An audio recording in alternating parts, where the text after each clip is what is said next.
Grazie a tutti per la presenza, abbiamo qualche minuto di ritardo, ma insomma non molto, diciamo, per cui siamo senz'altro puntuali nell'affrontare questo tema, che è un tema di stringente attualità. All'inizio dell'anno abbiamo avuto un fatto gravissimo ma mirato, diciamo, si è voluto colpire in quella circostanza la libertà di stampa, la libertà d'opinione, colpendo il Charlie Hebdo, colpendo in maniera mortale Charlie Hebdo, facendo fuori tutta la redazione o quasi. Questa volta addirittura c'è un'escalation ulteriore, perché abbiamo un fatto gravissimo dove centinaia, 130 persone e altre ferite sono rimaste coinvolte in un attentato improvviso di cui sembra che nessuno avesse notizia, perché almeno per come si sono svolti i fatti e anche i fatti successivi per la cattura o uccisione dei terroristi dimostra una certa, quantomeno, leggerezza nella gestione della sicurezza. Però questo pone un problema che va più a monte, cioè quanto siamo in grado di gestire la sicurezza in una situazione in cui abbiamo visto anche da notizie che ci sono state presentate in questi giorni, c'è un andirivieni di persone dalla Siria o dagli altri paesi che sono in guerra alla nostra Europa, per cui c'è da porsi un problema anche come siamo in grado di controllare le nostre frontiere, come siamo in grado di controllare chi in particolare risiede tranquillamente in mezzo a noi e in molti casi sembra un cittadino modello fino a che non succede qualcosa, diciamo, come abbiamo visto. Quindi i temi che poniamo oggi e vogliamo affrontarli con due punti di vista anche diversi, due opinioni probabilmente diverse, perché c'è un rappresentante del politico del centrodestra che è sia in regione che nel paese all'opposizione, viceversa un rappresentante del centrosinistra che è invece sia in regione che a livello nazionale al governo. Io non porterò via molto tempo perché è più interessante sentire loro e prima di tutto l'introduzione di Marco Violis. Però diciamo, mi piacerebbe in queste situazioni che sono anche complicate, difficili e che probabilmente mettono in discussione tante delle certezze che noi abbiamo, che possano succedere, come mi pare in parte almeno siano succedute in Francia nei giorni scorsi, che al di là delle posizioni politiche il presidente Hollande, in una situazione oggettivamente difficile per lui e nella necessità di trovare anche delle soluzioni dal punto di vista istituzionale che gli consentano certi margini di manovra, ha coinvolto l'opposizione, sia Sarkozy ma anche la Le Pen, cioè la parte più estrema, diciamo, a lui all'opposizione, per fare un ragionamento su alcune riforme della Costituzione francese per consentire di gestire questo stato di emergenza. E mi sembra che abbia ricevuto, io non conosco i fatti interni per poter giudicare nel dettaglio, ma da quella che è l'informazione che è passata, sicuramente c'è stata una certa solidarietà sul tema, cosa che non sempre vediamo nel nostro paese, anzi probabilmente, diciamo, io faccio riferimento soprattutto a alcune parole che ho sentito di recente anche oggi da parte di un leader politico dell'estrema destra della Lega, Salvini, che oggettivamente mi sembrano quanto di più sbagliato in questo momento. Non è una guerra politica, è una guerra, probabilmente una guerra, speriamo non sia una guerra, diciamo, è un confronto tra due modi di intendere, due civiltà differenti che però non vanno affrontate certo nel modo in cui ho visto.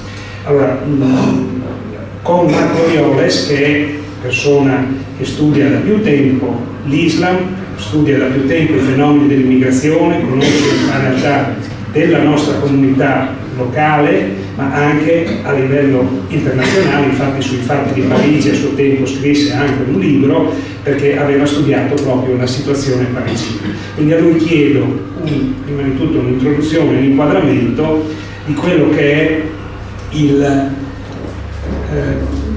è alcune delle dinamiche che si sono svolte, delle motivazioni, ribadiamole, proviamo a cercarle, che portano a questi gesti estremi e gravissimi, quali ripercussioni possono avere sull'integrazione, sui rapporti che comunque sia esistono e devono esistere tra noi e chi ha un'altra religione e vive e lavora da noi ormai in alcuni casi da più tempo, in Francia da tantissimi anni, da noi forse un po' di meno, e quindi per capire quale sia, poi magari con i nostri rappresentanti politici, direi questo tema in particolare, quale sia la giusta reazione, cosa ci si debba aspettare e fare la politica e le istituzioni in questo momento così complicato e difficile. Come in tutte le circostanze, poi se ci sarà il tempo anche le persone possono fare un intervento, possono chiedere delle domande ai nostri ospiti, e volevo sottolineare questo aspetto: il Circolo Nova Civitas, quando organizza iniziative di confronto, cerca sempre di farlo in maniera aperta. Come vedete abbiamo rappresentanti di una parte politica e dell'altra parte politica, in modo da consentire la più ampia discussione senza nessun tipo di prevaricazione o pregiudizio. Lascio subito la parola a Marco Orioles, che fa un inquadramento, direi magari facciamolo anche a puntate, non dilungarti oltre una ventina di minuti, molto meno, quei 40 necessari. Molto meno, benissimo, io ci ho tenuto perché Marco quando parte poi non si ferma, racconta sempre cose estremamente interessanti. Gli passo la parola. Grazie Stefano di aver organizzato questo confronto, grazie soprattutto al pubblico di aver deciso di rinunciare a un paio d'ore di trastullo del weekend per una riflessione amara perché, vabbè, non avrei bisogno di spiegare perché è amara, ma se mi permettete una declinazione personale di questa amarezza. Vedete, a febbraio Stefano Asquini si è consultato con me perché c'era la necessità, quindi pochi mesi fa, di organizzare un'analoga iniziativa, perché eravamo reduci dallo shock del duplice attentato di Parigi del 7 e 9 gennaio 2015, e che fu già un episodio di una gravità inaudita, e ritrovarsi a pochi mesi di distanza di nuovo insieme a organizzare in fretta e furia un confronto sui medesimi temi, per giunta con un sfondo in termini fenomenologici di proporzioni maggiori, cioè di maggiore gravità, non può che produrre amarezza in noi, una sensazione di impotenza. Però ci sono alcuni schemi che di fatto sono identici, ce n'è uno che poi è il vero motivo per cui io sono qui, non solo perché studio l'eradicamento dell'Islam in Europa, ma perché mi ritrovo costretto, con tutta la buona volontà e la passione che io metto nel coltivare un valore, che è quello della convivenza e dell'integrazione delle diverse comunità che convivono nella nostra cara Europa. Io mi ritrovo di nuovo a constatare, esattamente come nel fatidico 7-9 gennaio 2015, che dei cittadini europei nati in Europa, cresciuti in Europa, colpiscono l'Europa. E se però, ecco, l'identikit dei protagonisti degli atti efferati che hanno insanguinato di nuovo la Francia sono sempre le famose seconde generazioni, quelle a cui ho dedicato 2 libri per celebrare questo cambiamento. Scusate la parola celebrare, io metto un po' di enfasi perché io sono innamorato della diversità culturale, credo che sia una componente di arricchimento della nostra società, avere la possibilità di confrontarsi senza bisogno di spostarsi con aerei o altri mezzi di trasporto, avere la possibilità di confrontarsi con orizzonti, prospettive, radici diverse. E però vedete, l'idea che io uso sempre questa espressione molto forte di avere il nemico dentro che ha il passaporto Schengen mi preoccupa, e anche qui sono costretto, vedete, io sono ripetitivo perché purtroppo la realtà è ripetitiva, sebbene ripeto, sottolineo, l'attentato dello scorso venerdì è di una gravità inaudita, che non è incomparabile rispetto al duplice colpo, che poi non è solo duplice perché del 7-9 gennaio, perché se ricordate bene, Amédi Coulibaly, il terzo uomo di Parigi di gennaio, prima di asserragliarsi nel Hyper Cacher, nel supermercato ebraico di Parigi, lui prima aveva fatto fuori a sangue freddo una vigilessa il giorno prima, quindi è un triplice colpo. E allora, ripeto, non posso che essere rattristato, addolorato e inquieto nel essere come identità un sociologo che studia l'immigrazione e che lavora per l'integrazione, è in prima linea per l'integrazione, spesso suscitando la perplessità di tanti amici che sono più scettici di me sul successo dell'esperimento della multietnicità, della multireligiosità. Io continuo imperterrito a crederci, ma la realtà ogni tanto mi dice ma ti sia attento. Ecco, la realtà me lo dice con una violenza inaudita. Allora, ripeto, le seconde generazioni assassine, scusate le espressioni molto forti, ma volete della retorica o volete la realtà? La realtà è questa, perché avete tutti lette sui giornali, viste sui telegiornali le carte d'identità, i volti di questi ragazzi francesi che vengono dal Belgio, soprattutto dal ghetto di Molenbeek, questo quartiere di Bruxelles, a meno di 1 chilometro, credo, dai palazzi sontuosi, solenni delle istituzioni europee, che concentra circa 100.000 abitanti, è separato dallo shopping di Bruxelles da un ponte, perché passa l'acqua, c'è un ponte, oltre c'è la terra, la fabbrica dei jihadisti. È una cosa terribile, perché Molenbeek, il quartiere da cui è partita la mente di questo colpo, triplice colpo, questo schema terribile che si è manifestato a Parigi venerdì scorso, non sono solo i protagonisti di venerdì scorso che sono venuti da Molenbeek. Lì da Molenbeek sono partiti,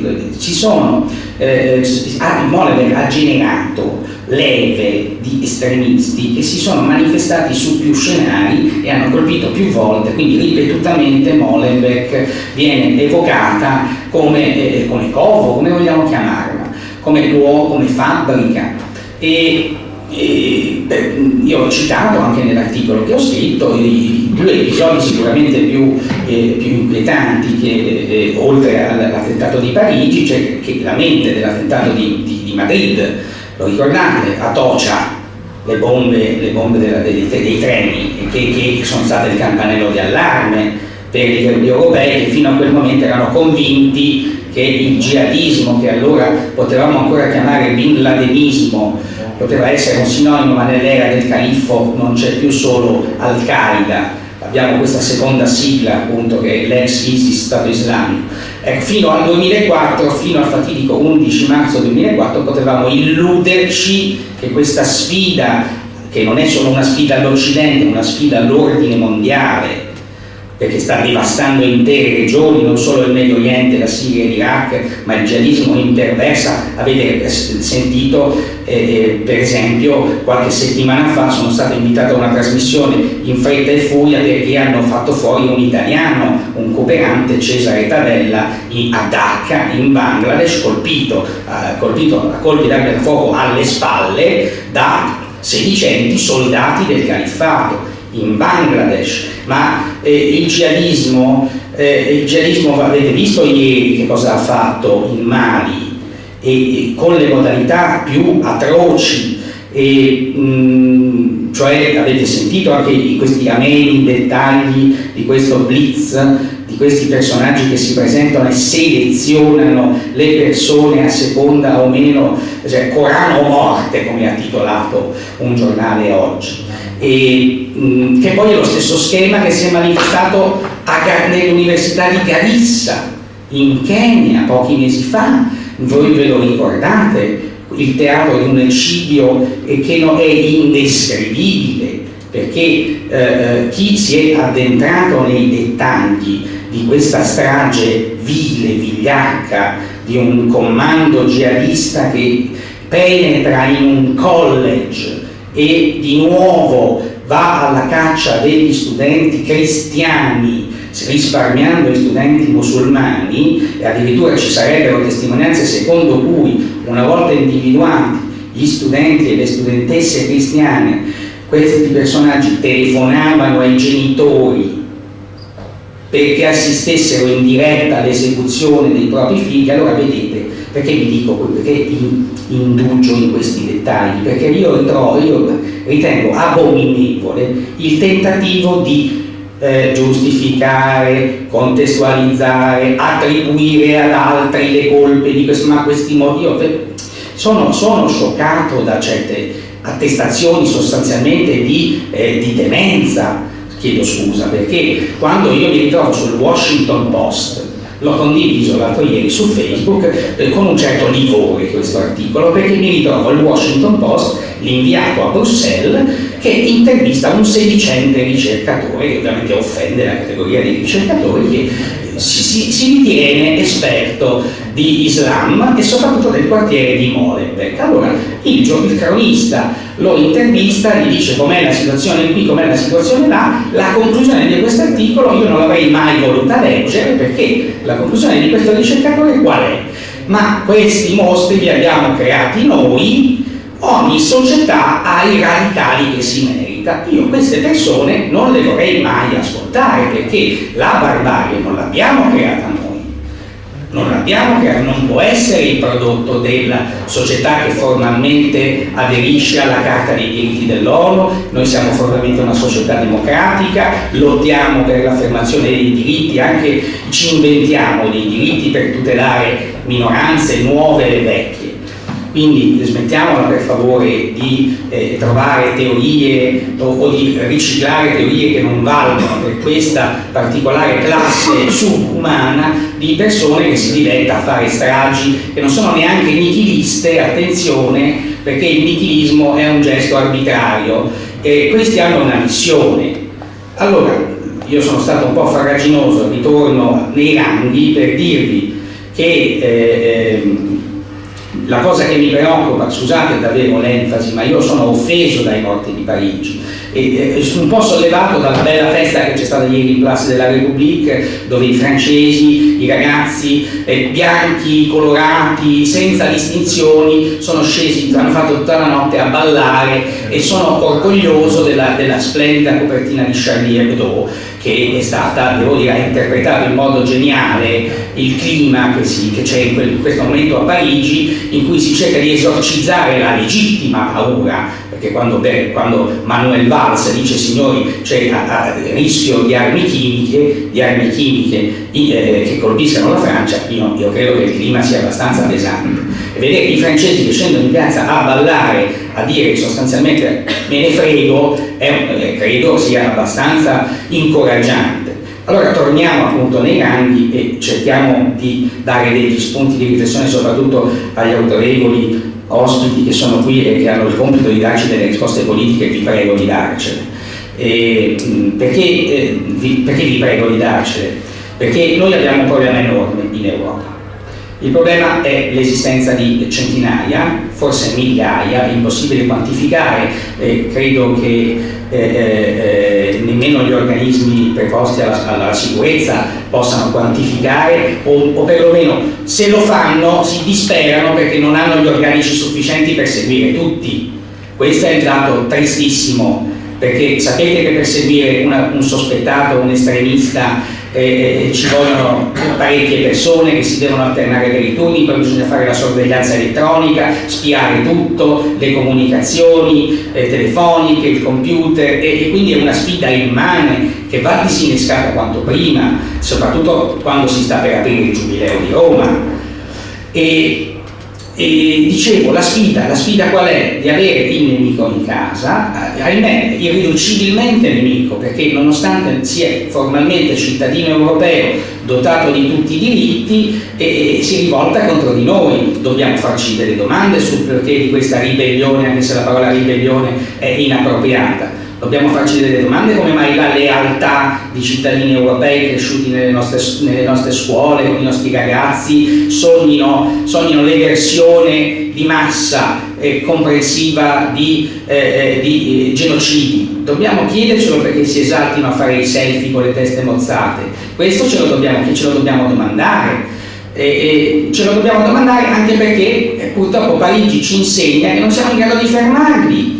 Perché io è anni che leggo i rapporti dell'intelligence, degli analisti, degli studiosi di terrorismo. C'è persino una risoluzione dell'ONU sui foreign fighter, che del settembre scorso l'ha voluta Obama, dicendo: signor, l'ONU dice chiaramente una minaccia alla sicurezza, la risoluzione non ricordo che numero è, del settembre scorso, che dice che è una minaccia alla sicurezza di tutti i paesi del mondo l'esistenza di 30.000 persone con volontarie che sono andate lì in Siria e in Iraq a socializzare alla guerra e ad apprendere tutta una serie di spassose tecniche per seminare terrore e morte, con probabilmente anche qualcuno di loro anche col mandato di esportare queste tecniche.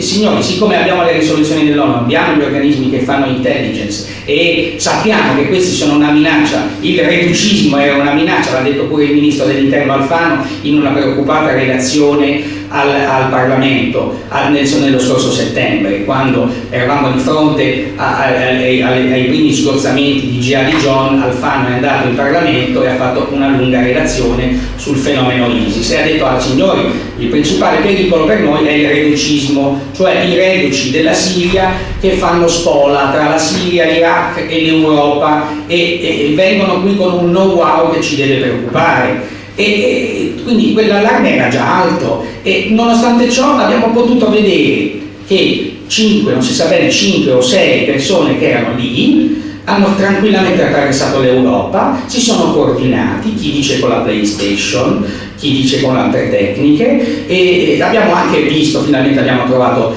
il cellulare lasciato fuori dal Bataclan di uno dei terroristi, che è un messaggio molto laconico, tipo: ok, ci siamo, andiamo dove? Dentro una sala concerti dove ci sono tanti giovani, compresa un'italiana. E quindi si è materializzato a Parigi questo aspetto, la transizione preconizzata da tutti e non siamo riusciti ad impedirla. I servizi francesi non sono mica dei mollaccioni. La transizione, il passaggio dal foreign fighter al foreign terrorist fighter, cioè il combattente straniero, il volontario che fa aggio sulle sue capacità maturate sui campi di battaglia per compiere degli attacchi in Europa. E allora bisogna disinnescare questa minaccia, bisogna disinnescarla soprattutto perché è da tempo che ce lo dicono, che ci colpiranno. Lo dobbiamo disinnescare soprattutto perché se è da oltre un anno che il portavoce del califfo dice: non sarete sicuri nelle vostre case, nemmeno nei vostri letti, a noi, e ogni tanto esce fuori la parola Roma, quei primi appelli erano rivolti ai cosiddetti lupi solitari, e in effetti li abbiamo avuti i lupi solitari, ce li abbiamo avuti anche in Europa.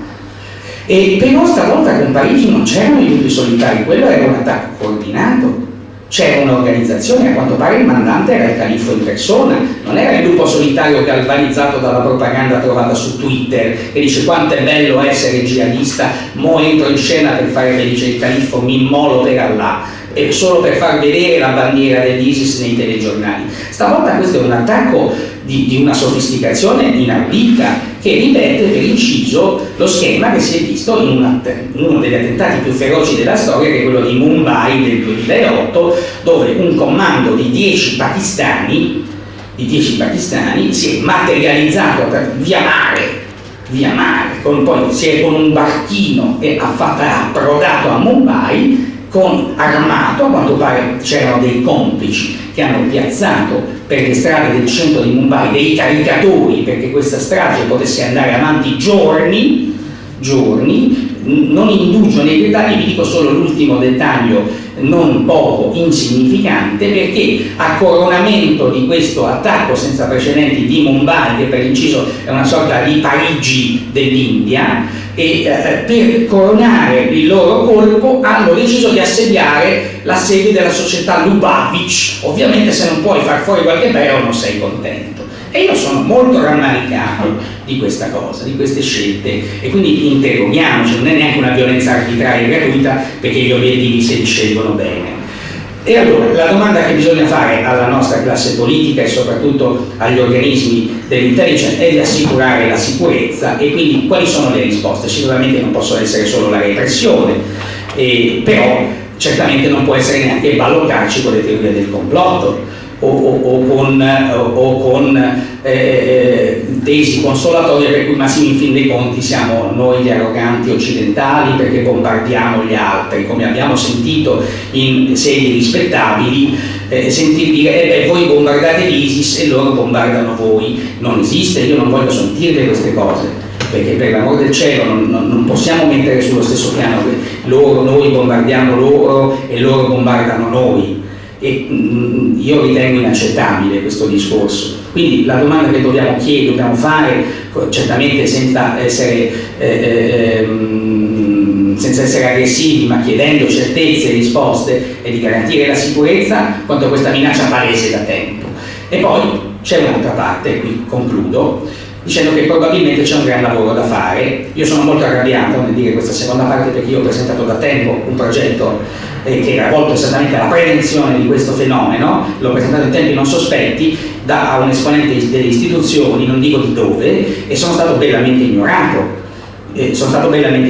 Perché evidentemente questo rappresentante istituzionale, non dico di che località, non dico di che regione, non dico di che partito, non mi interessa, io dico solo che chi ha ricevuto, no, non lo dico perché non è giusto, perché sarebbe ovviamente giusto dirlo. Marco, sarebbe giusto se parliamo di ISIS, se parliamo di terrorismo, sarebbe giusto conoscere almeno chi ha la possibilità di parlare in un paese democratico. Va bene, siamo come loro. Va bene,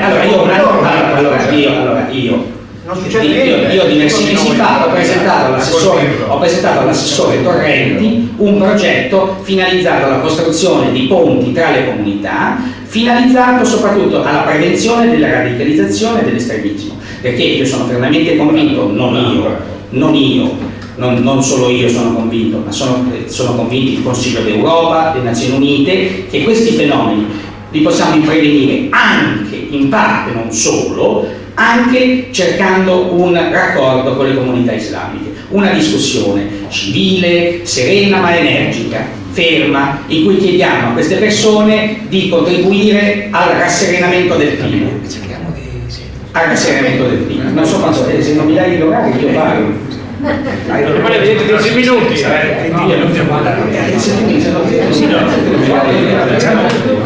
moderatore a cosa serve? A fermarti ogni tanto, no?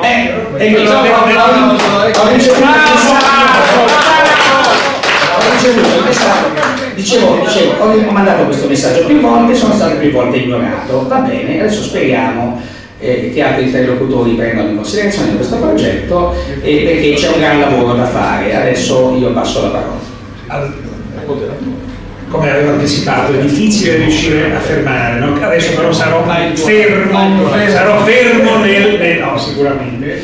Siccome ovviamente è interessante ascoltare anche i nostri interlocutori politici, perché qui sono rappresentanti delle diverse forze politiche, comunque coinvolte a diverso titolo nell'amministrazione pubblica, più vicina a noi e meno vicina a noi il governo, i due temi della giornata di oggi, no? Islam, integrazione, sicurezza. Allora, siamo davanti alla necessità sicuramente di capire come avviene, come può avvenire questa integrazione, come sta avvenendo, se va bene, se non va bene, deve essere cambiato il modo di fare, ma allo stesso tempo la sicurezza, perché io penso che tutti voi avete sentito, visto i telegiornali oggi, sapere che Bruxelles è in stato di guerra, dove le piazze sono animate dalla polizia e dall'esercito, le persone non sono in giro, sono bloccate delle fermate della metropolitana, cioè è una situazione imbarazzante, cioè in Europa non abbiamo più la sicurezza. Sono stati sospesi tutti.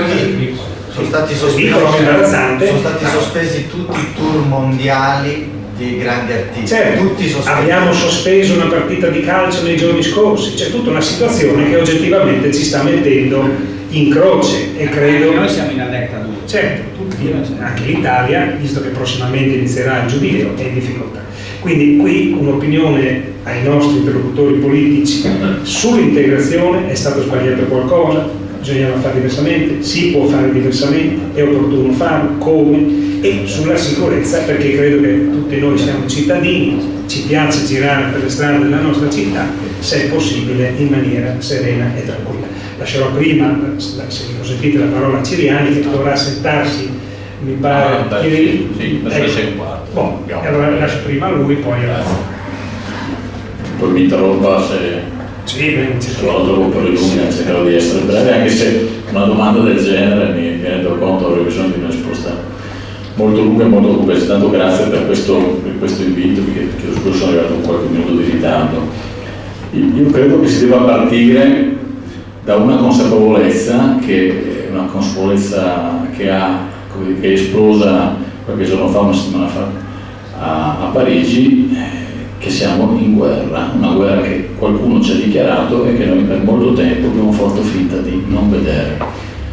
Se anche il presidente socialista della Francia repubblicana dichiara che la Francia è in guerra con l'ISIS, quindi con l'estremismo islamico, il terrorismo islamico, evidentemente è successo qualcosa di talmente grave che ha fatto tracimare il vaso del politicamente corretto e di quell'atteggiamento che ha solo adesso anche gli intellettuali, progressisti, dichiarano sbagliato, che è stato sostanzialmente quello di minimizzare il problema, giustificarlo, dimenticarlo per poterlo poi rimuovere. È quello l'atteggiamento che ha avuto l'Europa, far finta che il problema non esistesse. 20 anni fa c'è stato Salman Rushdie, di cui non sono più di cosa, un grande scrittore indiano che ha scritto i versetti satanici, è stato messo lì, si è costretto a vivere protetto perché gli islamici lo volevano uccidere. C'è stata l'uccisione di Theo Van Gogh, ci sono stati gli attentati in mezzo Europa, di cui si faceva cenno prima anche in Spagna, c'è stato Charlie Hebdo, ci sono stati decine di episodi gravissimi di dichiarazioni di guerra all'Europa, alla civiltà europea e occidentale, e noi ogni volta, come europei, non vedevamo l'ora che passasse un po' di tempo per poter dimenticare. Io credo che anche adesso, tutto sommato, tutti noi speriamo che questa cosa sia un brutto sogno e che tra 20 giorni non ne parliamo più. Tra 20 giorni non ne parleremo più, fino al prossimo episodio.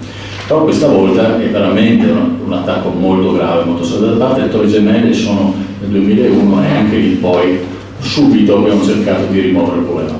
Allora, se siamo di fronte a una guerra diciamo di carattere militare, di carattere politico, di carattere culturale, dobbiamo rispondere con gli strumenti della guerra.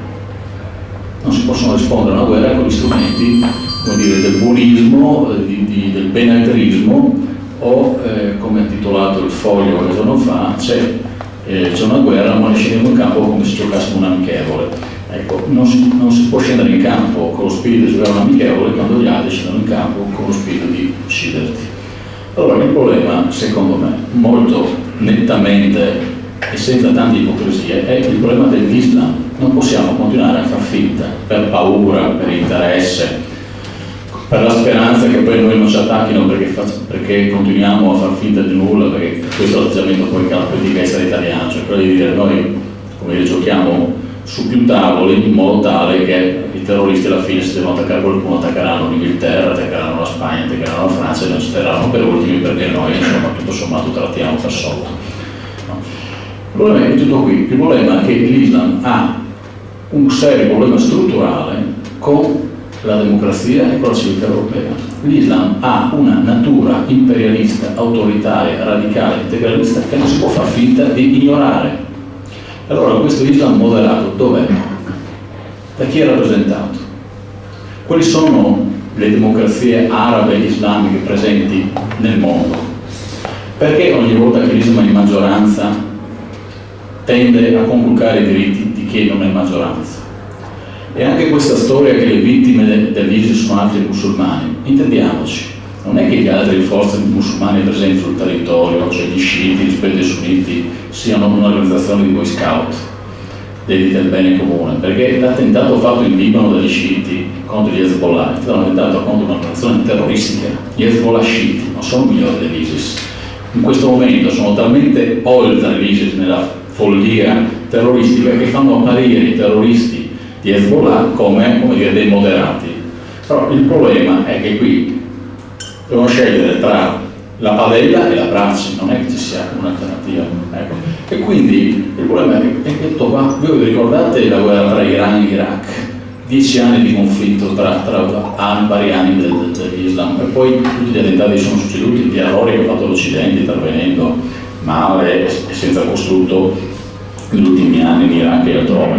Però il problema è che qua, se noi non riconosciamo che l'Islam deve fare ancora passi giganteschi, ci vorrà molto tempo prima di poterlo considerare compatibile con la democrazia, noi continuiamo a far finta che il problema non sussista e daremo risposte sbagliate.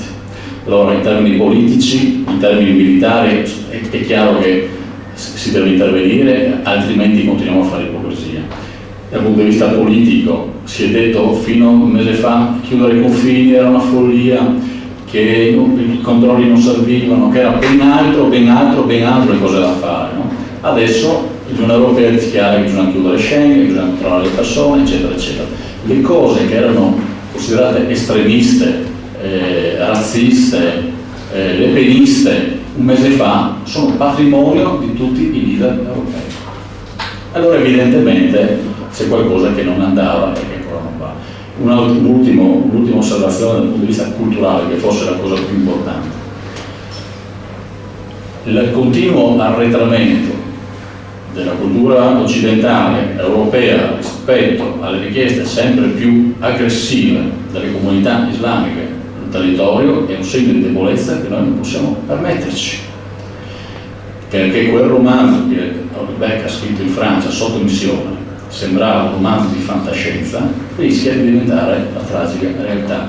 E attenzione che la sottomissione non è solo una sottomissione fisica, terroristica o politica, è l'autocensura che un po' alla volta ci pervade, la paura di parlare, la paura di uscire, la paura di dire chiaro e forte che ad esempio non siamo d'accordo con le politiche islamiche, perché abbiamo paura che dopo quello che è successo a Charlie Hebdo tutti quanti temono che possa succedere alla redazione di un giornale, a qualche gruppo politico che non è allineato. E questo è il fatto che noi stiamo accettando come fosse normale l'autocensura rispetto a questi temi, per la paura di sembrare islamofobi. Beh, io sono islamofobo, nel senso letterale del termine, che io ho paura di questo Islam. E sfido chiunque a dire che non è giusto aver paura di un Islam che è rappresentato a livelli politici e militari e con l'aggressività che ha avuto questo terrorismo e che dichiara di uccidere in nome di Allah. Allora, non hanno ucciso gridando slogan politici, hanno ucciso nel nome di Allah. E anche la manifestazione di oggi, tardiva, perché è stata una settimana per organizzare una manifestazione dei cosiddetti moderati musulmani italiani, una settimana, bisogna fare il giorno dopo, vabbè. E queste continue dichiarazioni alternanti di Islam, di imam locali che dicono una cosa poi ne dicono un'altra, che comunque sempre giustificano e che comunque sempre cercano di trovare un modo per dire una cosa negandola e facendo intendere una cosa poi in modo tale da poter anche sostenere il contrario. Questo è la dimostrazione che c'è questo problema, ed è un problema non solo, ma anche se non ci fosse il terrorismo, e poi chiudo su questo, anche se non ci fosse il terrorismo, il problema sarebbe uguale. Perché il problema è che l'Islam, nella sua stragrande maggioranza, delle sue interpretazioni varie che ha avuto e che ha, è incompatibile con la democrazia occidentale ed è incompatibile con il sistema delle libertà. Perché guardate quali sono i diritti civili garantiti nei paesi islamici, quali sono i diritti civili garantiti alle donne nei paesi islamici, se esiste la reciprocità, se possiamo noi europei professare la nostra fede nel loro paese. è perché ovunque siano maggioranza, loro alla fine trasformano i loro regimi in regimi dittatoriali. Sono pochissimi i regimi democratici, diciamo, di carattere islamico. Il Marocco, ad esempio, la Tunisia ha tentato anche l'Egitto, e alla fine per tenere in piedi uno straccio di pseudo-democrazia devono ricorrere ai militari.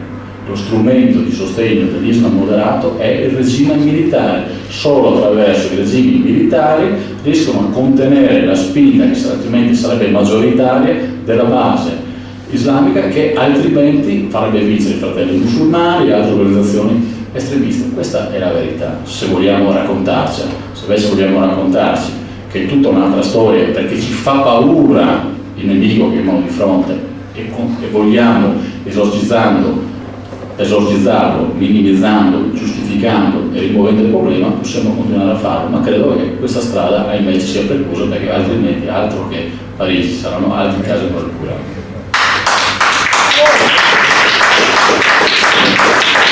La posizione dell'esponente politico di centrodestra, appunto, che è intervenuto poc'anzi, è questa, che l'integrazione in questo momento non è possibile, le differenze sono troppo grandi perché ciò avvenga, e che in questo momento la risposta deve essere una risposta drastica, quindi vicina a quello che si chiamerebbe guerra. Ovviamente vediamo in che modalità, ma sostanzialmente, per riepilogare, questa è la posizione. Vediamo qual è la posizione, almeno l'opinione di un esponente autorevole, perché peraltro fa parte anche della Commissione Esteri del Senato, quindi diciamo questi temi li tratta nel suo lavoro settimanale.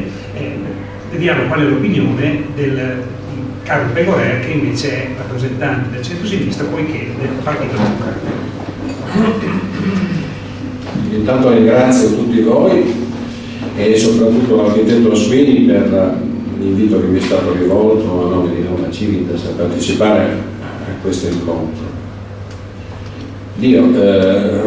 Posso spiegarvi, la potremmo prendere da tantissime parti, sicuramente io non la prendo dalla parte di chi mi ha preceduto, nel senso che credo che in questo momento da parte nostra il primo sforzo che dovremmo compiere, in qualche modo lo diceva anche Ariola, se ho capito bene, al di là purtroppo dei tanti esempi negativi che ci ha proposto nel suo intervento, il primo punto che ci dobbiamo porre proprio dopo le gravissime vicende di Parigi e quelle che stanno accadendo in queste ore, insomma, l'allarme che si è diffuso in molte capitali europee, è capire chi abbiamo di fronte. Questo è un po', io la metto giù così, e in questo quadro credo che dobbiamo fare uno sforzo collettivo e se possibile unitario per fare in modo che tra di noi,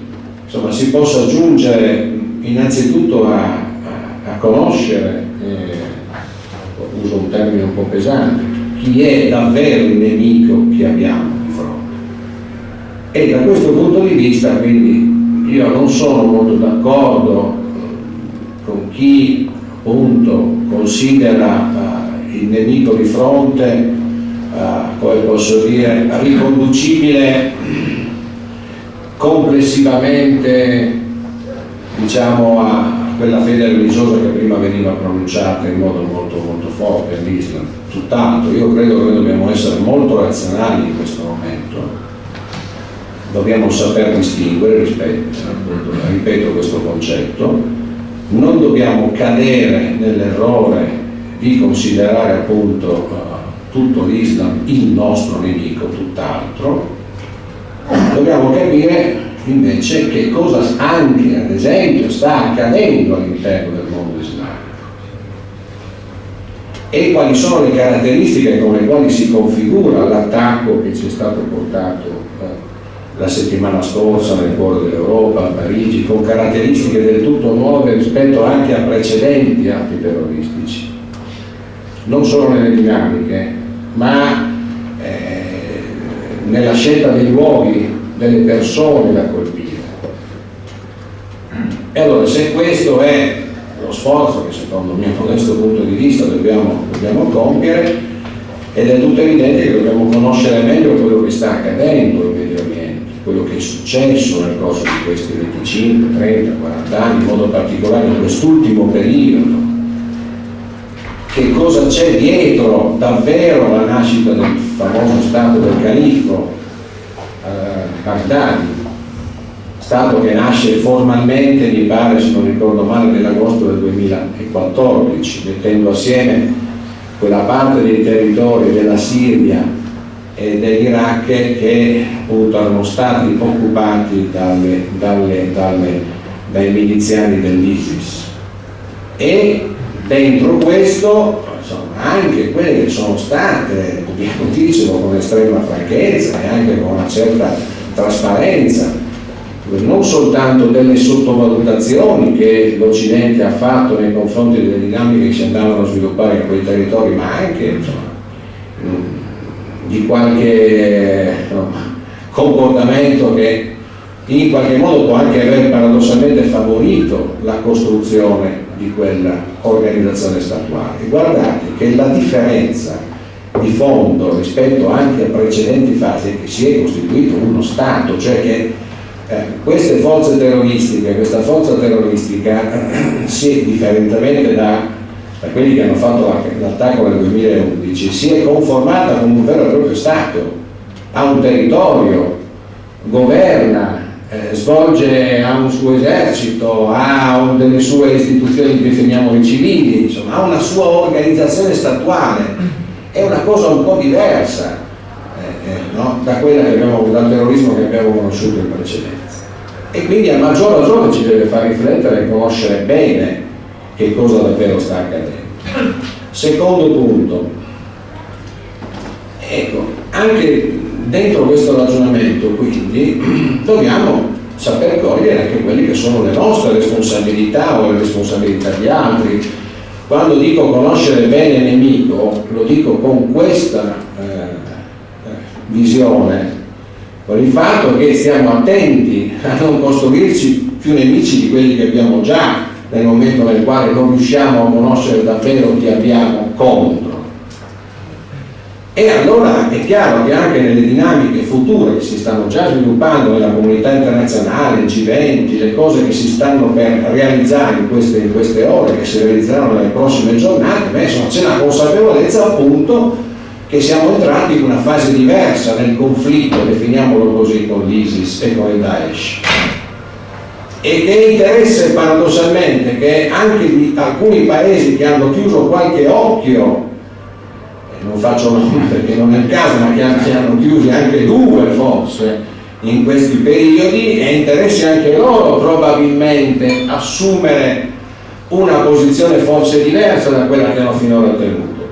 E noi brutalmente dal 13 novembre in modo particolare sappiamo che quelle dinamiche non si risolveranno più soltanto nello scenario medio orientale, ma che possono e devono interessare purtroppo anche in modo negativo e tragico il nostro territorio europeo.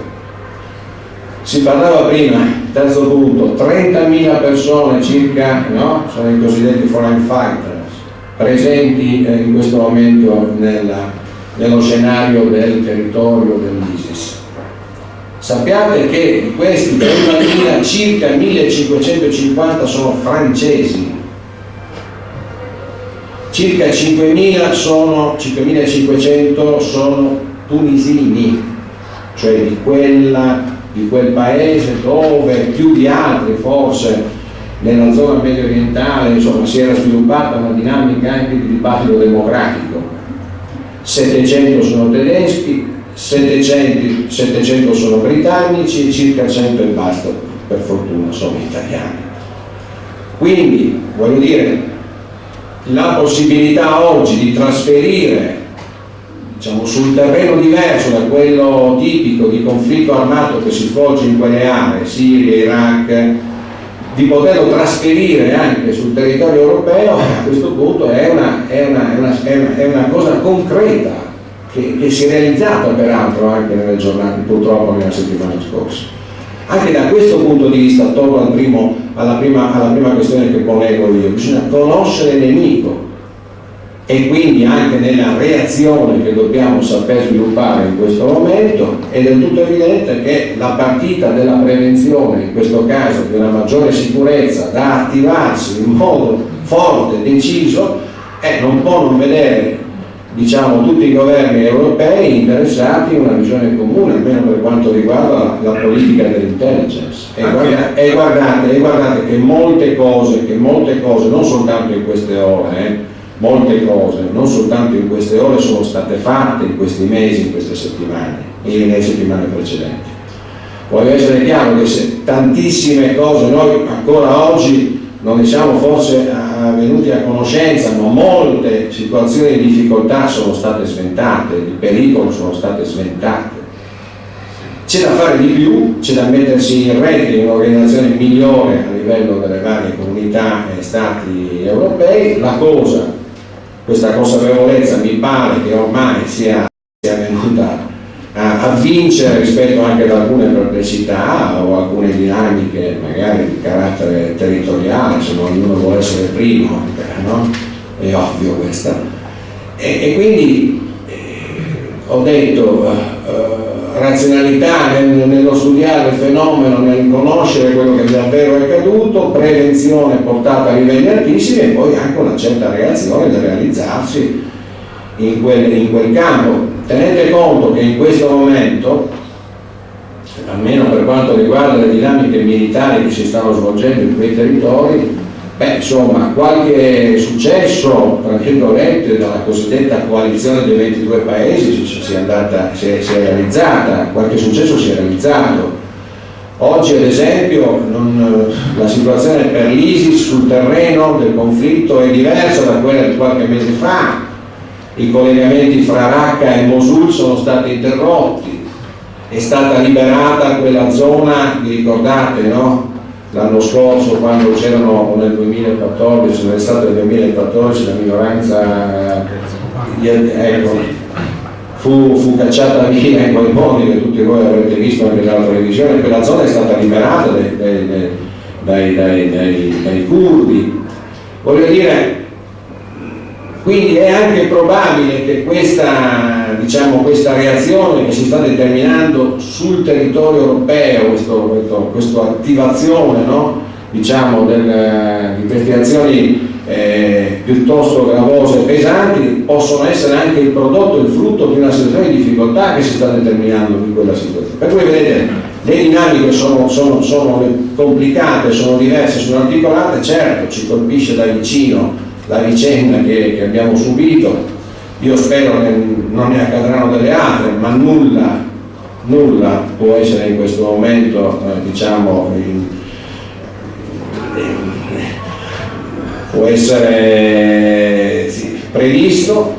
Si sta lavorando perché questo non accada, torno a insistere, si è messo in coordinamento in modo più efficace la stessa intelligence. Ecco, guardate, io vi prego, se possibile, tra di noi teniamo, come posso dire, un atteggiamento molto responsabile, di grande attenzione, però evitiamo di costruire nemici da dove questi nemici non ci sono, perché corriamo il rischio non soltanto di fare un regalo a coloro i quali vogliono portarci il conflitto dentro casa, ma facciamo un regalo anche a quegli integralismi di ritorno che potrebbero ulteriormente essere strumento per l'arruolamento di altre persone. Quindi credo che noi dobbiamo dimostrare in questa fase grande responsabilità, attenzione, tutta la preoccupazione che va messa, evidentemente, richiedere fortemente alle nostre autorità istituzionali, politiche, che svolgono fino in fondo la loro funzione. Però guardate, questa è una fase molto delicata e appunto per questo motivo l'approccio deve essere il più responsabile e il più attento possibile.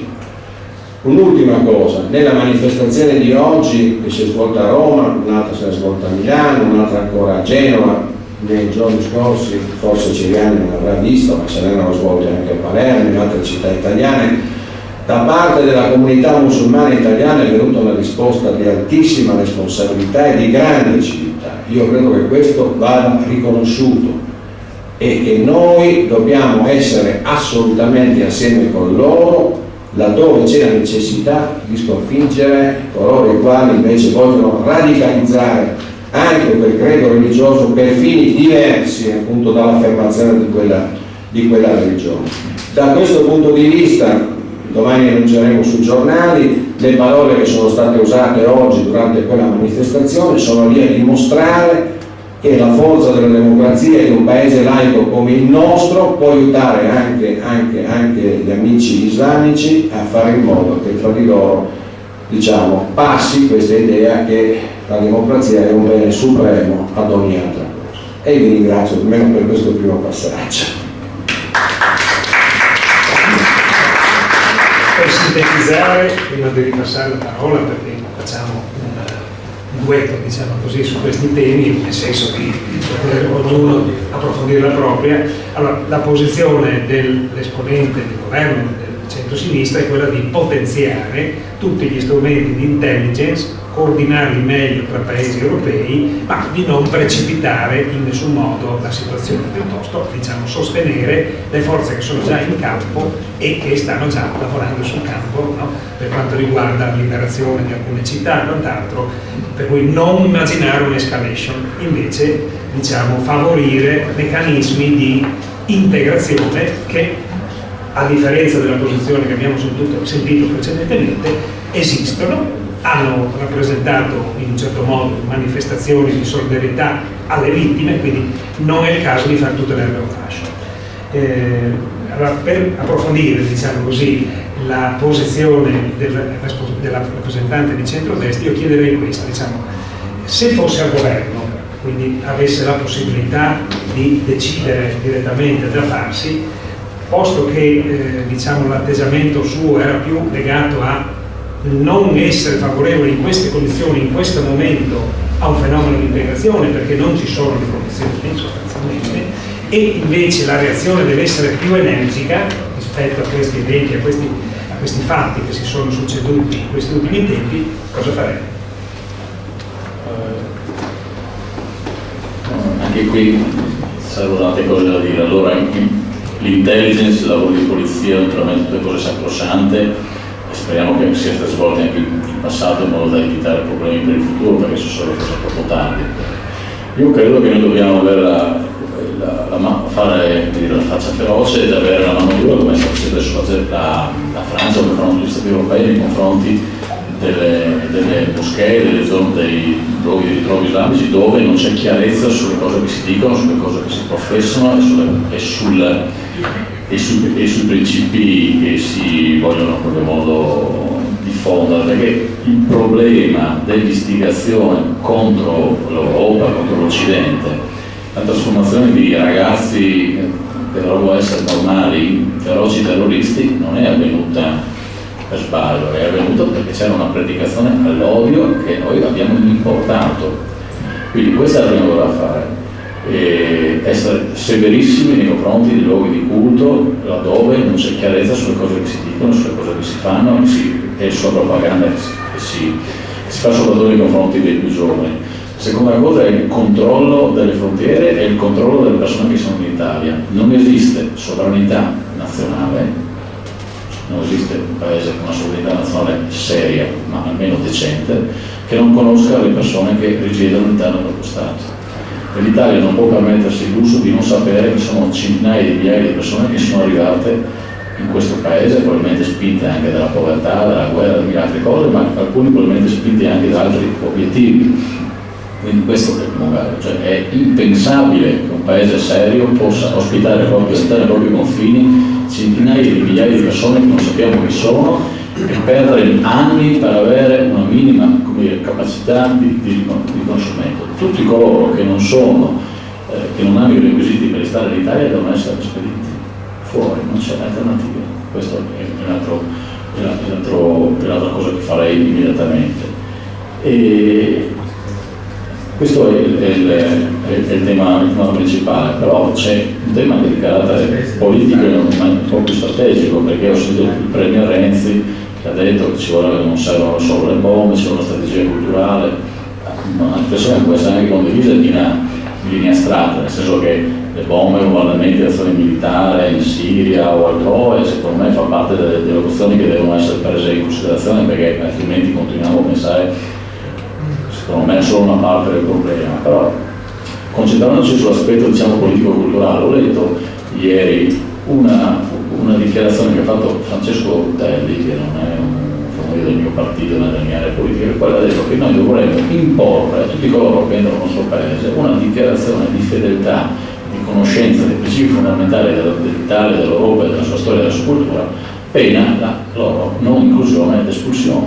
Una cosa sacrosanta che noi diciamo da tempo, perché il problema è che noi continuiamo a pensare che l'integrazione possa avvenire al grado zero dei valori condivisi. Cioè l'integrazione cos'è? E ognuno fa i fatti suoi, facendo finta che siamo tutti amici.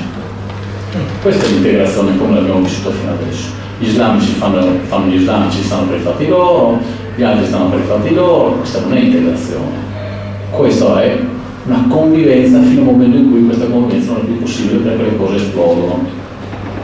E allora, 2 giorni prima che venisse cosa avvenuto a Parigi, su giornali non di destra, ma sul Fatto Quotidiano, sulla Stampa, Massimo Gramellini, Caterina Sovici e altri giornalisti avevano denunciato una cosa molto curiosa, che però è la cartina di tornasole di quello che è l'integrazione alla rovescia che viene in Italia. Una scolaresca di Empoli era stata costretta dalla maestra, dalla professoressa, a non partecipare a una mostra di Chagall, perché Chagall aveva dipinto un crocifisso e questo poteva, come dire, turbare i ragazzi che partecipavano a questa mostra, a questa gita educativa. Questo è il suicidio dell'Europa, della nostra cultura. L'integrazione non può avvenire rinunciando alla nostra cultura, alla nostra identità, a quello che siamo. Se queste persone non accettano, non conoscono, non amano il paese in cui hanno deciso di venire ad abitare, non c'è alternativa. Noi non possiamo rinunciare ad essere noi stessi. Sono loro che devono capire quali paesi in cui sono capitati. E un'altra cosa che io, se potessi non avere la bacchetta magica, ma in questo caso la lancetta del tempo a portare indietro, è la legge sullo ius soli, è una follia dal suo punto di vista. Cioè regalare la cittadinanza a persone che non sanno nulla dell'Italia, che non conoscono il nostro paese, che non lo amano, non ha senso, perché succede quello che succede nei banlieu francesi. Noi regaliamo i diritti e regaliamo la cittadinanza. Le cose regalate, diceva mia nonna, non valgono niente. Se tu non te le conquisti col sudore della fronte, con l'impegno, con la volontà di arrivare ad essere cittadino italiano, quella cittadinanza non avrà nessun valore. E la percezione dell'odio anti-europeo, anti-italiano, anti-occidentale sarà fortissima. Perché quelli sono francesi, ma solo perché c'è scritto sulla carta d'identità francese. Ma della Francia non sanno nulla, non conoscono nulla. Quel poco che conoscono hanno imparato a odiarlo. E noi non possiamo seguire quella strada. Se ne è accorto la Francia, se ne è accorto James Cameron in Inghilterra. L'integrazione è un processo di assimilazione su una cultura preesistente, non è mettere tutto sullo stesso piano, tutto uguale e alla fine tutto indifferente. Questo è nichilismo, non è integrazione. E il nichilismo porta al terrorismo. Questa è, secondo me, la strada che dobbiamo fare dal punto di vista politico. Abbiamo bisogno di decidere che cosa vogliamo fare di noi stessi e della nostra cultura. Se vogliamo continuare sulla strada di impedire a una scolaresca di andare a scuola perché si ritiene addirittura che la presenza dei simboli della nostra cultura dia fastidio, allora il prossimo passo sarà abbattere il castello di Udine, tutti i campanili, i crocifissi, tutto quello che c'è, perché questo può dare fastidio. Attenzione, questa non è demagogia, questa è la realtà. Ci dicevano ci assicurava di fare demagogia quando si diceva che sarebbe il rischio del terrorismo, poi siamo accorti che. Quindi io invito anche qui nello spirito dell'unità nazionale, perché nello spirito dell'unità nazionale è stato invocato, che io posso anche apprezzare perché è giusto in certi momenti della storia fare fronte comune, ma attenzione che poi il fronte comune deve essere conseguente su alcuni obiettivi. Cioè, quello che sta avvenendo, cioè con la resa incondizionata da parte di alcuni della nostra storia e della nostra civiltà a fronte di minoranze che pretendono di diventare maggioranza, a me non va bene, non è questa integrazione che vorrei, e non è questa integrazione che funziona, perché non funziona. Noi rischiamo di trasformare l'Italia, purtroppo, alcune parti dell'Italia, nelle banlieue francesi, nei quartieri della periferia di Londra, dove non c'è più Europa, c'è un'altra cosa fuori controllo che rischia di esplodere un giorno all'altro.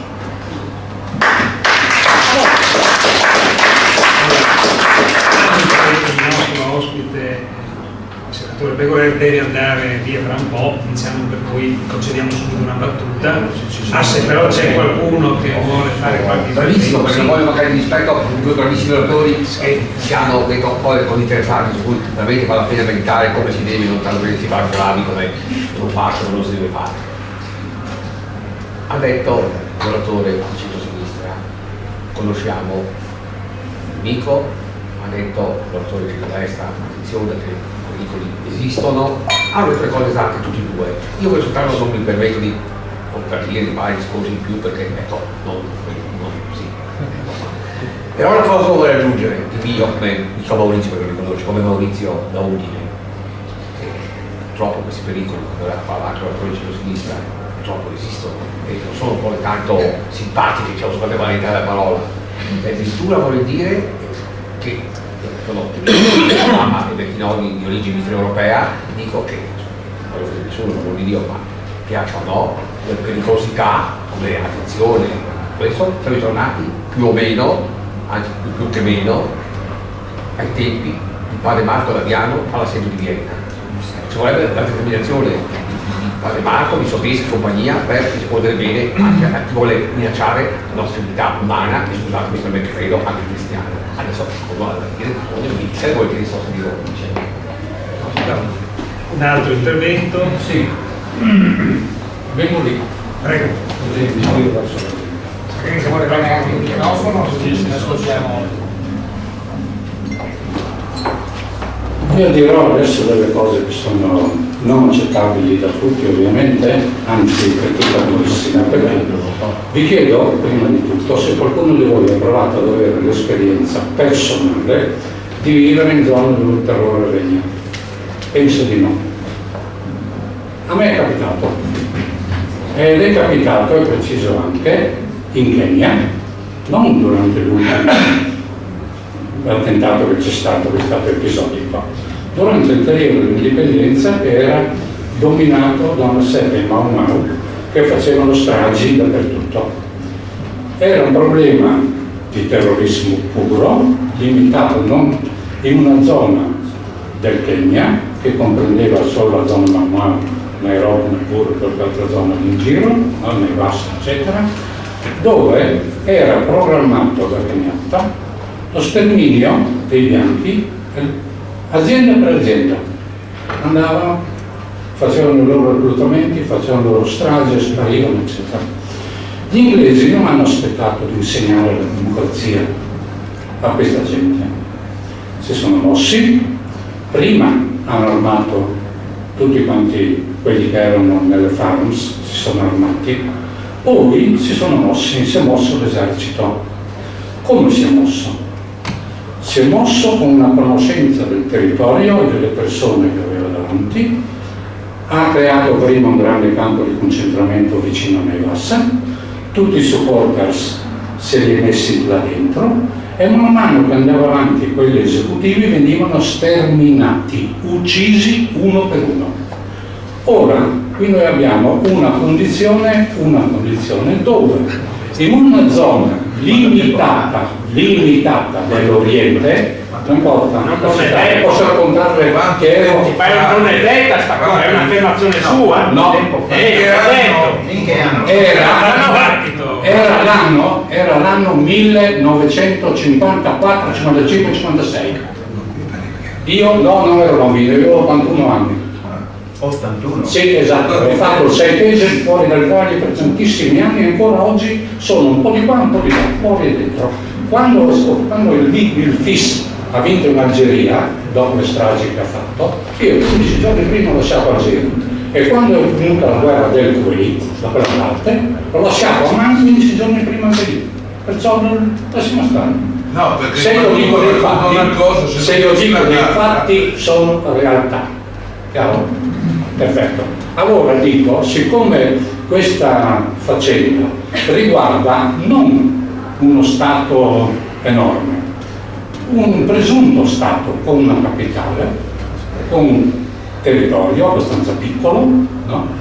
Con una presenza di foreign fighters, è stato detto qui 30.000, più un'altra 30.000 di gente lì, e se noi lasciamo in Europa 220 milioni che devono vivere in stato di paura perché 50-60.000 persone sono là a fare tutte queste cose, a uccidere quando vogliono, e noi stiamo qua, addirittura pensiamo di difenderci, di armare i confini, di chiuderli e di non lasciare più entrare nessuno. Ma dove siamo arrivati? Io mi domando dove siamo arrivati. Se non si vuole prendere atto politicamente e di conseguenza agire che questo tipo di protesta non si combina e non si insegna niente a questa gente se non l'eliminazione totale, e se non c'è l'eliminazione totale il problema non è mai risolto, perché non è un problema di integrazione tra Islam e cristiani o tra Islam e qualcun altro. L'Islam può convivere dappertutto e con tutti, e vive dappertutto con tutti, solamente dove c'è un'infezione si disinfetta chirurgicamente. Non si vuol fare perché o si ha paura o ci sono interessi economici dietro alla paura che c'è. Ed è vero anche non diffuso la paura nei cittadini, perché non ho paura di l'IS. L'IS non esiste per me. L'IS esistono 50-60.000 delinquenti che devono essere sterminati, punto e basta. Grazie. Peccato che le bombe intelligenti non hanno ancora inventato. Allora, l'intervento di adesso conferma che non è un problema di integrazione, ma un problema di terrorismo che riguarda, almeno questa è l'affermazione, riguarda una parte consistente di 30, 50, quelli che stanno creando lo Stato islamico e fanno gli attentati. Questo quindi in qualche modo non è che dà torto a chi vuole l'integrazione, sta dicendo semplicemente che c'è un problema di terrorismo e un problema di integrazione. No, sto dicendo che c'è un problema di integrazione con gli islamici, ma non con i terroristi, ovviamente, questo abbiamo capito. C'erano altri interventi? Allora, secondo me innanzitutto non so se serve il microfono, magari no. Cioè, secondo me è fondamentale distinguere, cioè riconoscere che non c'è un Islam, ma che ci sono moltissime sfaccettature di una religione che ha un sacco di fedeli al seguito. Per questo secondo me ha senso distinguere tra quello che è integrazione nei paesi europei e secondo me su cui bisognerebbe fare studiare o fare il possibile perché i paesi europei affrontino il problema nella stessa maniera e distinguere naturalmente tra quello che è un integralismo dettato da delle situazioni socio-politiche che hanno portato a destabilizzazione in certi paesi e che hanno portato ad avere l'Islam come unica ancora di salvezza, come a essere stigmatizzato come elemento anti-occidentale. Secondo me è fondamentale, adesso non c'è da meravigliarsi se in Belgio siano venuti fuori tutto questo numero altissimo di terroristi, perché il Belgio ha affrontato, a mio parere, l'integrazione e l'approccio alle comunità islamiche dal principio, creando una frammentazione praticamente dell'approccio tra lo Stato, che non ha un ente unico con cui dialogare praticamente, un rappresentante dell'Islam belga non esiste, e questi rappresentanti sono smembrati e distribuiti in tutte le regioni. In più il Belgio fa sì anche che ci siano la formazione degli insegnanti a livello di liceo, di teologia dell'Islam al liceo e per gli imam, quindi per la predicazione nelle comunità, fa sì che siano formati all'estero. Questo porta sì alla formazione di imam in Turchia ma anche in Arabia Saudita, e quindi con formazione assolutamente integralista. Secondo me comunque non è vero che adesso si pone uno scontro di civiltà fra Occidente e Islam, perché l'Islam c'è sempre stato in Occidente, e lei che parlava di mitteleuropeo e di Marco Daviano eccetera, l'impero austro-ungarico nel 1912 ha riconosciuto i musulmani come sudditi del proprio impero e soprattutto l'impero austro-ungarico l'ha cominciato nel 1912 e tuttora secondo me, come diceva lei, che bisogna assolutamente documentarsi e capire, rendere le prediche degli imam comprensibili, eccetera, assolutamente giusto. Vedere come l'Austria da quel tempo è riuscita a sviluppare delle regole per l'integrazione che sono effettivamente efficaci, far sì che Kurz, il ministro per l'integrazione austriaco, ha detto che non ci deve essere nessun ossimoro nel dire che uno è un pio fedele islamico e un sentito cittadino austriaco. Solo che i muri, attenzione. I muri non servono a niente, siamo davanti ad una cosa epocale. Anche questo lui, Quindi I muri secondo me hanno detto cose giuste e cose sbagliate. Ognuno attenzione, non possiamo fare per concludere, ok, per concludere, secondo me il modello dell'Austria è all'avanguardia, perché fa sì che l'Islam sia creato a livello austriaco, che non ci sono influenze né fondi che vengano o vadano verso l'estero, e si crea un Islam che è europeo, come Tariq Ramadan o altri hanno cercato di... Tariq Ramadan è quello che proibisce le strette di mano tra uomini e donne. Questo è l'Islam. Tariq Ramadan, anche il nipote del fondatore dei Fratelli Musulmani, ha detto cose sbagliate e cose giuste. Questo è l'Islam europeo, che vuoi piscine separate? Ma cosa vuol dire? Quella è una parte dell'Islam. Quello è Tariq Ramadan. Ma come può pensare che quello sia l'Islam? Ma tu parli di Tariq e tu dici Tariq Ramadan. Sì, certo, come tu secondo me ha detto cose giuste, Tariq Ramadan ha detto anche cose sbagliate. È l'esempio che dobbiamo seguire, niente Non è l'esempio che dobbiamo, secondo me il tema da dibattere è un Islam a livello europeo. A me è sembrato che tu applicassi Tariq Ramadan come il nostro interlocutore. Come un portavoce del portare avanti un dibattito dell'Islam europeo. Citare la polemica, lascia... Poi secondo me lei non può dire che l'influenza, che la violenza... Un attimino, ci sono più persone che hanno legittimamente il desiderio di dire, io però cerchiamo cortesemente, no? Anche se mi è apprezzato il suo intervento, che si vede che lei è una persona che ha studiato queste cose, le conosce, avrà un punto di vista diverso da quello di Marco, che ci sta, però diciamo, chiederei a tutti di essere succinti e se è possibile, visto che approfittiamo dei nostri relatori, se c'è una domandina da fargli facciamogliela, perché sennò devono scappare, tra un po' non riusciamo più. Che cosa pensi? No, anche lei ha già parlato. Adesso non Arduzzi, poi ci sono gli altri due, però veloce. Abbastanza veloce. Mi fa piacere che gli interlocutori e anche quindi bravo ad organizzare queste cose. No, basta questa premessa. Marco Riolas mi ricorda molto bene un fatto accaduto 2 settimane fa a Udine all'inaugurazione della terza moschea. Dico terza moschea perché io arrivo lì, ad un certo punto si inaugura la terza moschea a Udine. Assolutamente no, bisogna passare i toni. Non si chiama moschea, ma si chiama centro di culto.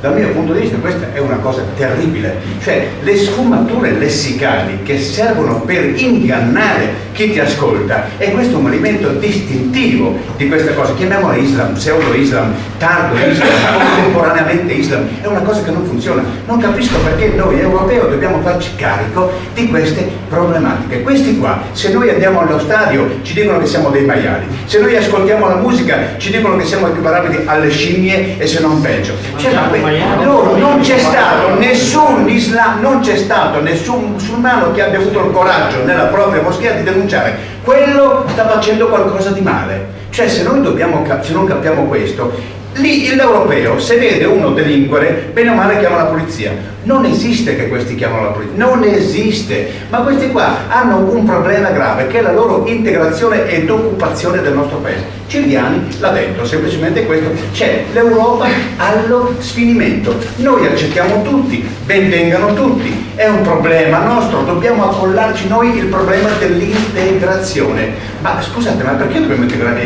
occuparci noi di questa integrazione? Cioè noi quanto tempo, quanti anni abbiamo impiegato noi per diventare paesi democratici? Perché la Germania, perché la Francia, perché Parigi? Ma dobbiamo tornare indietro? Allora, scusate, ma a causa di costoro noi dobbiamo tornare indietro? Cioè dobbiamo ripensare l'illuminismo? Dobbiamo ripensare ripensare le lotte o rimettere in piedi le lotte che abbiamo fatto per la nostra libertà, per poter dire qui dentro in questa sala da un'altra parte guardate che quello non ragiona come voglio io ma lo rispetto?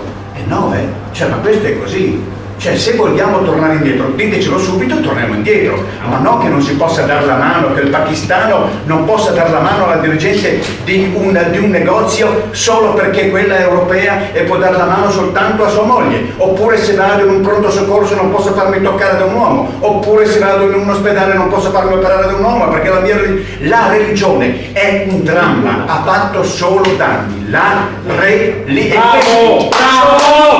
imbevuti di odio, perché è questo l'incrocio, è questo il dramma è quello, e purtroppo intanto che loro vanno in giro, portiamoli allo stadio, vediamo se vengono, portiamoli a ballare, ad ascoltare musica e che vadano a donne a fumare e bere, sono come noi, ma non lo fanno e non lo faranno. Dopo magari cerchiamo qualcuno di fare un riepilogo, adesso non so chi era dei primi. Ce l'ho io. Non scappiamo, non scappiamo. Io purtroppo devo andare. Tre elementi, no, scusi. Mi pare. No, non lo so adesso. Tre elementi per corte. Tre elementi sia al senatore, all'amico Ciriani e al dottor Orioles. Il primo elemento, non bisogna sorprendersi se le cose, la maggior parte dei terroristi, non parlo da politico ma della Società Italiana di Storia Militare, che è l'unica accreditata presso il Ministero della Difesa. Primo, in Belgio c'è una divisione sociale che bisogna dire tra fiamminghi e valloni. Chi vive ogni giorno in Belgio, e vi posso assicurare che di persona ho constatato queste cose, chi non entra, chi non fa parte dei fiamminghi e dei valloni non è integrato nella società belga, al di là delle misure che sono state messe in campo dai governi o da altri tipi di reti associative. Quindi ricordiamoci, non bisogna sorprendersi che in Belgio siano nate la maggior parte dei terroristi, perché chi non fa parte né dei fiamminghi né dei valloni non è integrato in quella società. Secondo punto, in Francia, al di là dei governi che si sono alternati, sono stati investiti milioni di euro per l'integrazione sia nelle scuole sia nei centri culturali delle popolazioni di origine musulmana islamica.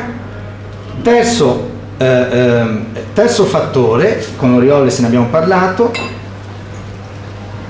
la linea di sviluppo di quella che potrebbe essere la nostra teologia cristiana a livello di Islam è radicata ancora al Medioevo. Quindi, detto questo, traete le conclusioni. Grazie. Prego.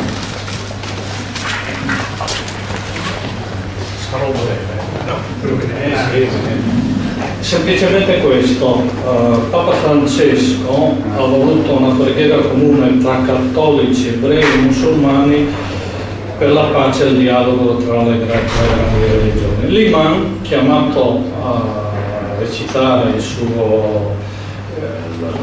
i versetti che riteneva del Corano, ha scelto questo: tu sei il nostro maestro, dacci la vittoria sui popoli infedeli, che chiarisce, mi pare, la sostanza al di là, buoni, cattivi.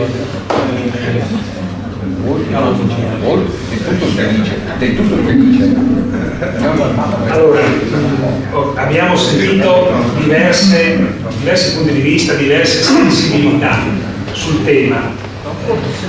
Posso fare una domanda anch'io? Allora, però bisogna che ci diamo una regolata, perché sono tutti che vogliono dire. Una domanda, facciamo. Non so se consigliere provinciale, è consigliere provinciale. Una domanda in velocità. Allora, in Francia alle prossime elezioni amministrative si presenterà un partito musulmano. Il primo punto cardine del partito musulmano è che tutte le donne devono portare il velo. Vorrei sapere dai due esponenti se voi vi allereste con questo partito alle prossime elezioni. La risposta è facile, diciamo. Una domanda, faccio una considerazione, forse l'ho notato solo io, è passata solo una settimana da Parigi. Io ho notato, però chiedo a voi se avete notato anche la stessa cosa. Le forze politiche che, dopo Parigi, le forze politiche che solitamente erano euroscettiche prima di Parigi, le ho viste di colpo solidali nei confronti della Francia e non si parla più di euroscetticismo. Dall'altra parte, forse per differenziare, ma forse è una cosa che ho notato solo io, e comunque è una settimana che è passata. Dall'altra parte chi si era gonfiato il petto con la solidarietà, l'Europa, eccetera, non li ho visti tanto solidali nei confronti della Francia. Cioè hanno tirato un po' il... Non ho, cioè, ho fatto una domanda, vedete se avete visto le stesse cose voi. Voleva dire partire con gli aerei, insomma, no, dire la solidarietà. Li ho visti più prudenti, più tranquilli sul concetto dell'Europa. Quanto mi riguarda, no? Se vuoi faccio c'è un intervento. Io vorrei però aspettare la risposta del senatore. C'era un botto e risposta, non sapevo se il senatore dovesse ancora parlare. Ma diciamo sì, puoi fare la domanda per quella. Sì, io ribadirei le cose che ho detto prima, tanto più dopo il secondo intervento della Civica. Va bene, allora premettendo che l'ISIS e tutti noi che vogliamo darci sia nato in maniera non troppo dissimile a ciò che è accaduto in Afghanistan negli anni 80 e la vicenda di Mujahideen, no? Pensiamo alla maniera in cui alcune forze anti-Assad per più o meno convenienza sono state, diciamo, foraggiate in diverse maniere, anche addirittura con quegli strumenti mediatici che noi spendiamo tantissimo in questo momento, perché noi impediamo, i nostri servizi di intelligence impediscono l'accesso alla visione, ai video dell'ISIS, la lettura di Tariq, che è la loro rivista. E io vorrei chiedere ad entrambi i relatori di commentare queste cose. Prima di tutto noi continuiamo ad esportare armi verso il Medio Oriente, anche verso la Siria, dentro c'è anche Finmeccanica. Primo elemento che vorrei commentaste. Il secondo è noi continuiamo ad acquistare per produrre energia del petrolio anche dalle aree che sono interessate a questa situazione. E il terzo è appunto, lo riassumo, quello che ho detto prima, cioè noi abbiamo, con la Francia in prima linea, intendo noi europei, e anche con il benestare degli Stati Uniti d'America, abbiamo dato loro degli strumenti che adesso si stanno rivolgendo contro di noi. Con ciò io non voglio fare alcun tipo di affermazione politica di nessun genere, vorrei soltanto che voi lo commentaste. Vuole che la commenti, cioè non ho capito, è una domanda o vuole un commento? Un commento su quello che ho detto, su questi elementi che le ho presentato. Cosa vuole che le dica? Cioè, non colgo il nodo, cos'è una critica al fatto che ci siano aziende italiane che hanno... Lei come la vede? La vede come una critica? No, aspetta un attimo. La sua domanda era se la vedo meno come una critica che alcune aziende italiane hanno un commento. Ci sono delle attività commerciali, del tutto evidente. Io credo, mi auguro che il mio paese non commerci per esempio con coloro i quali oggi sono a capo di quello Stato terroristico, dopodiché faccio in modo che eventuali attività che non siano consone a un normale rapporto commerciale, ma che siano indirizzate evidentemente a sostenere potenziali, diciamo, come posso dire, organizzazioni statuali o similari o terroristiche, è chiaro che questa cosa non la posso accettare. Cosa vuoi che le dica? Quindi così, dopodiché... Ma mi va benissimo, mi lo do per scontato questa cosa, perché cioè, attorno a questo tema del commercio con alcune zone, da un lato con il commercio che anche del mercato, diciamo un po' delle armi, tra virgolette, e la stessa questione relativa al tema dell'energia, c'è sempre questa discussione. L'Italia ha sempre svolto un suo lavoro anche per quanto riguarda la possibilità evidentemente di valorizzare la propria produzione e di avere in cambio anche quelle risorse per poter garantire all'interno del paese che si svolgano determinate attività. Dopodiché è chiaro che noi dobbiamo impedire che quel tipo di eventuale commercio si svolga con potenziali stati o organizzazioni terroristiche che possono nuocere evidentemente anche diciamo, all'assetto di un commercio vero e democratico. Allo stesso tempo dobbiamo impedire che noi magari sui commerci con il petrolio, che questi qui stanno tirando su da un po' di tempo da alcuni pozzi petroliferi, non credo che l'Italia stia facendo questo, io non ho conoscenza di queste cose, se le conoscessi le combatterei sicuramente con determinazione e con forza, voglio dire, tutto qua. Per quanto riguarda una domanda quella delle armi, il commercio, anch'io ritengo che le nostre aziende meccaniche e altri facciano il loro mestiere vendendo armi, ma credo che non possono vendere armi se non a paesi, come dire, certificati dalla NATO, dai trattati internazionali, quindi credo, non ho informazione, ma credo di poter escludere che l'Italia almeno ufficialmente possa vendere armi a organizzazioni terroristiche, credo, poi non sono così addentro in questi mondi così complicati, però se posso secondo attenzione anche qui a non dare sempre l'impressione che il problema è esiste la guerra perché vendono le armi, esiste la guerra perché qualcuno fa la guerra, ecco, se le armi che compri dall'Italia le puoi comprare dalla Francia, dall'Inghilterra, dalla Russia, ovunque, quindi il mercato delle armi è, come dire, la concorrenza è molto forte, se non si fosse l'Italia comprarlo altrove.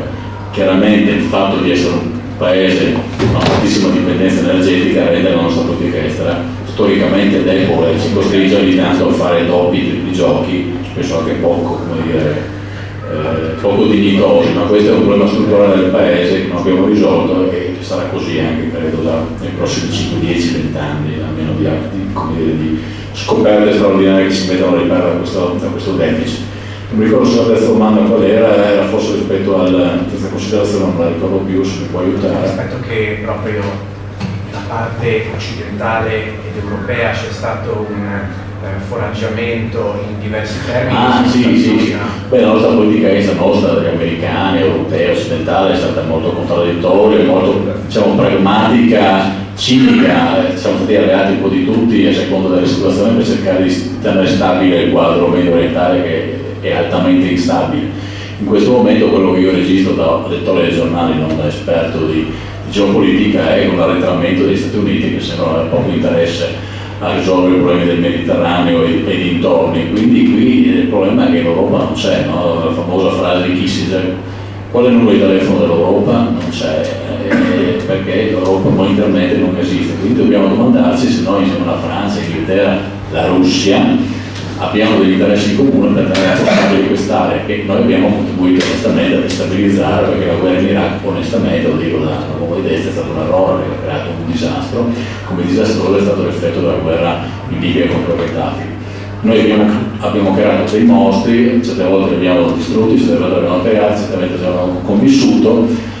La politica estera è fatta anche di pragmatismo e di cinismo, certo che adesso è il momento, come dire, di scegliere da che parte stare e di stare tutti insieme, e la Russia in questo momento mi pare poter dire che non può essere esclusa dal tavolo della soluzione. No, sì, collegandomi un po' a questo ultimo ragionamento che svolgeva Ceriani, torno su un punto che forse prima non era stato molto chiaro nel mio primo intervento, che ho svolto nel primo intervento. Cioè, noi dobbiamo essere consapevoli che la situazione in quello scenario è molto diversa da quella anche di 4, 5, 6, 7, 8 mesi fa, è in continua evoluzione. Chiaro che la scesa in campo, tra virgolette, scesa in campo anche perché sta in atto in modo particolare della Russia, ha diciamo, aperto una nuova fase, una nuova condizione. L'attentato di Parigi ha sollecitato una relazione fra i paesi interessati della coalizione dei 22 ed altri che non fanno parte, li hanno spinti a una relazione politica e diplomatica più precisa. Il punto qual è? Che si sta diffondendo la consapevolezza, o almeno ci sta lavorando perché questa si sviluppi e cresca sempre di più, relativamente al fatto che quello Stato, l'ISIS, il Daesh, è un pericolo anche per gli stessi Stati arabi oggi esistenti. Non so se rendo l'idea.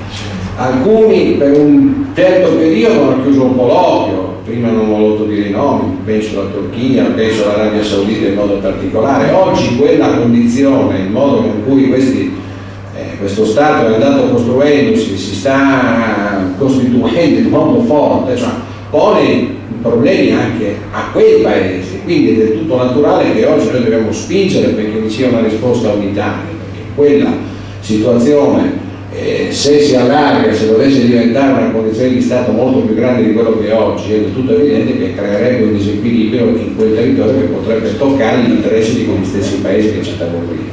Quindi a maggior ragione c'è lo spazio per una relazione diplomatica positiva e noi stiamo lavorando perché questa si realizzi.